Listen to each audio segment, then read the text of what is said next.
3 నెలల ముందే బియ్యం ఇచ్చుడేందో గాని లేనిపోని సిక్కులు వస్తున్నాయి ఊర్ల పొంటి. ఓ పని చేసుకునే తట్టు లేదు, ఓ డ్యూటీకి పోయే తట్టు లేదు. ఇప్పుడు తీసుకోకుంటే తర్వాత ఇస్తారో ఇయ్యరో అనేది భయం కొద్దీ జనాలు తంటాలు పడుతున్నారు. రేషన్ షాప్ల ముందు బియ్యం కోసం పబ్లిక్ పడుతున్న పాటలు చూడుండ్రి ఎట్లున్నాయో. పని చేసుకునేటోళ్ళ ఇప్పుడు రేషన్ బియ్యం కోసం అన్నం పెట్టుకొని వచ్చినావు. ఎన్ని గంటలకు వచ్చినావు? 6 గంటలకు వచ్చినావు. ఇంకా ఎందుకు రేపు రాత్రి 7 అవుతుందన్నా? మరి ఎట్లా మరి ఇంత ఇబ్బంది? 3 నెలల బియ్యం ఒకసారి ఇస్తా ఇబ్బంది కావట్లే? చూసిండ్రా ఎట్లున్నదో? 3 నెలల బియ్యం ముందుగాలనే ఇచ్చే ముచ్చట పొద్దుగాల 6 గంటలకు వచ్చిందట ఈ అమ్మ. సంచులు, బస్తాలు, రేషన్ కార్డులు, కాగితాలు, పొడుగుత లైన్లుండుతోని బియ్యం ఇచ్చుడు ఆలస్యమవుతున్నదట. రాత్రి 7 గంటలు అవుతుందని కూలికి పోయిన వాళ్ళ తీరుగా కూడు సర్ది కట్టుకొని వచ్చి తింటున్నది. మామిడికాయ తొక్కేసుకొని ఎర్రగా బువ్వ కలుపుకొని పగటి కూడు తింటున్నది. ఏ నెల బియ్యం ఆ నెలకే ఇస్తే ఇంత రద్దు ఉండకపోవు, ఆ సర్వర్ మిషన్ సతాయించకపోవు. మా పని మేము చేసుకుందుము.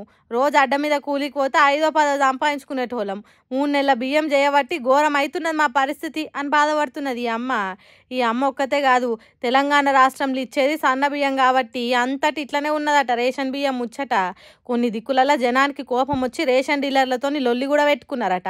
ఉక్కపోత కూపిరాడక ఇంకొన్ని దిక్కులలో గోసపడుతున్నారట.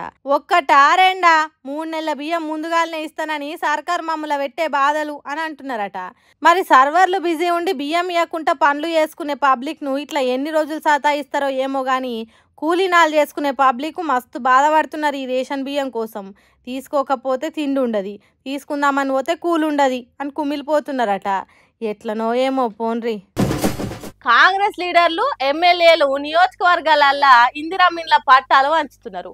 కొన్ని దిక్కులలో పండుగ తీరుగా చేస్తుంటే ఇంకొన్ని దిక్కులలో లొల్లులు అవుతున్నాయి. కూలీనాలు చేసుకునే మాకు ఎందుకు ఇండ్లు ఇయ్యలేదు, భూముల జాగాలు ఉన్నోళ్ళకే ఇందిరమ్మిన్లు ఇచ్చుడైంది అని లొల్లి చేస్తున్నారు. అవన్నీ జరుగుతున్న ముచ్చట్ల గాని ఇప్పుడు ఏం జరిగిందో చెప్పు అంటారా? అయితేకి చూడుండ్రి.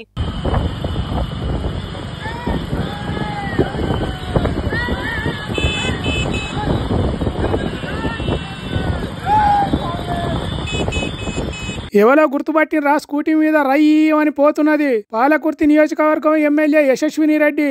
అవును, కాంగ్రెస్ పార్టీ మంత్రులు, ఎమ్మెల్యేలు హెలికాప్టర్ల మీద తిరుగుతుంటే ఈ ఎమ్మెల్యే మాత్రం స్కూటీ మీద తిరుగుతున్నది. జనగామ జిల్లా దేవరుప్పల మండలంలో ఉన్న కొన్ని ఊర్లకు ఇందిరమ్మ ఇండ్లు ఇచ్చింది కాంగ్రెస్ సర్కారు. అవో వాటి పట్టాలు పబ్లిక్ వంచటానికి ఇట్లా స్కూటీ ఎక్కి రయ్యమని సాగిపోతున్నది ఎమ్మెల్యే. కాంగ్రెస్ పార్టీ ఆఫీసు నుంచి తిరుమల గార్డెన్ దాకా కార్యకర్తలు వెనుక రాంగా జేజేలు కొట్టంగా సాహసం శ్వాసగా సాగిపో సోదరా అన్నట్టు సాగిపోతున్నది. సరే, అంత మంచిగానే ఉన్నది గాని కాంగ్రెస్ పార్టీ గెలిస్తే చదువుకునే అమ్మాయిలకు స్కూటీ ఇస్తామని అని చెప్పింది. కాంగ్రెస్ పార్టీ గెలిస్తే చదువుకునే ఆడపిల్లలకు స్కూటీలు ఇస్తామని చెప్పింది. ఆ స్కూటీలో జాడలేదు పత్తలేదు గాని ఈ ఎమ్మెల్యే మాత్రం స్కూటీల మీద సూపర్ గా పోతున్నది. ఇంత ఘోరం ఉంటదా? స్కూటీలు ఆశ పెట్టి ఓట్లు వేపించుకొని గెలిచి వాళ్ళే స్కూటీల మీద తిరుగుడేంది అని అడుగుతున్నారు. ఎమ్మెల్యే స్కూటీ నడుపుడు చూసిన పాలకుర్తి నియోజకవర్గంలో ఉన్న చదువుకునే పిల్లలు. ఇందిరమ్మ ఇండ్లు ఇచ్చుడు మంచిగానే ఉన్నది కానీ స్కూటీల సంగతి కూడా ఒకసారి అసెంబ్లీలో అడుగుర్రి మేడం అని అంటున్నారు పాలకుర్తి నియోజకవర్గంలో చదువుకునే ఆడపిల్లలు.